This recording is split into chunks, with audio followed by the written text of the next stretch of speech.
Hey everybody, Zach here. Welcome back to the channel. And everybody's asking the question, right? What in the heck happened to the crypto market today? And I'm here to provide you with some answers. So this is not just some random correction because we do have a lot of those in the crypto space. And you can probably hear that train. It's literally like right outside. But this is not that, okay? This is not just a random correction. There's actually something going on. And in this video, I'm going to tell you exactly what that is. First and foremost, though, get some value out of this video. Give it a thumbs up. Subscribe to the channel. Would appreciate that. And thank you, everybody, for stopping back. Really appreciate you. And let's take a look at the Patreon, actually, because I'm ready to help you take your portfolio to the next level if you're ready for that.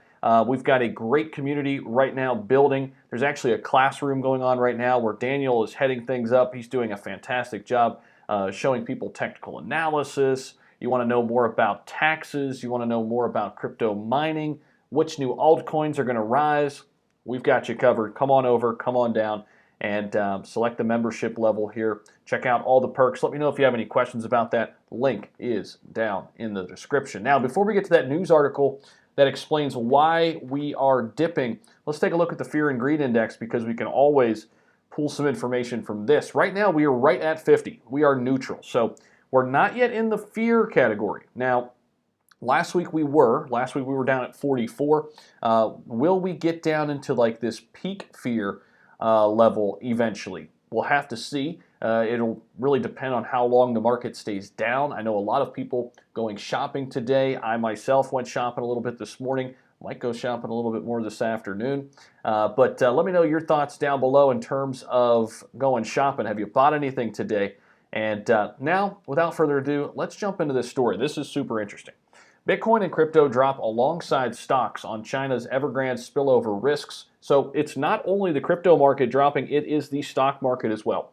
And a lot of times we can see that when there's catastrophic events like this, it's going to in fact impact all the markets. And that's exactly what's happening. So as the problems related to the Chinese property development giant China Evergrande continue to mount, investors in everything from stocks to Bitcoin and the broader crypto market are worrying about the potential spillover effects a Chinese Lehman moment could have.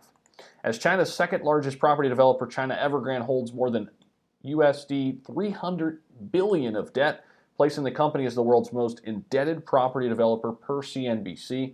The company's repeatedly seen its ratings cut by international ratings agencies and has itself warned on multiple occasions and it could default on its debt.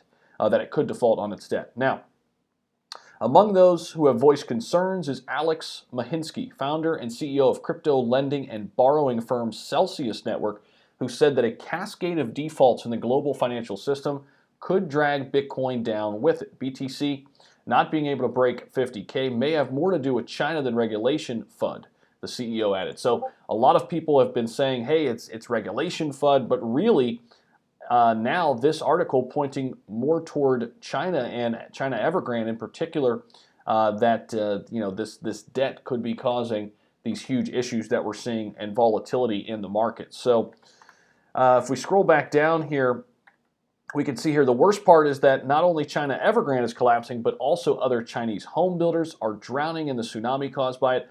An analyst at credit research firm Lucror Analytics in Singapore was quoted by the news outlet as saying. So with all of that said, right, and the crypto market's down about 8% right now, with all of that said, I'm still buying. So that should tell you kind of where I am psychologically with all this news. Sure, we're getting a dip right now, and we might even have a longer correction due to this news, but I am looking at this as a great opportunity for long-term wealth, right? Because I want to buy low, sell high. That's the name of the game. Now, I did mention the Patreon. As part of the Patreon, you get access to our Discord as well. So let me actually show you here. I was actually setting up some things behind the screen here a little bit. But if I back up out of here, should take you back over to the channels here. Let me do that. There we go. So here you go. Left-hand side here, you can kind of see how we're set up. Shout out to Daniel for doing this too. Main text channels, we've got news, predictions, videos, and live streams. Classroom chat right now and text. There's 3 people right now talking crypto on voice chat. Daniel's probably sharing his screen. It is an amazing place to hang out. It's an awesome, awesome place. So we've got the Bitcoin blockchain, the Ethereum blockchain, Binance Smart Chain, alt tokens, alt chains, knowledge-based crypto information, taking profits, crypto security, crypto mining. We've got you covered. So come on down. We'd love to have you, and join our private community. We're talking crypto all the time. All right. So that is why the market is down. It is not, maybe not solely because of regulation FUD, but more to do with China's Evergrande spillover risks and them being in debt upwards to 300 billion USD. And we'll follow this story closely. I'll bring you the latest. Thanks for stopping by, and I'll see you in the next video.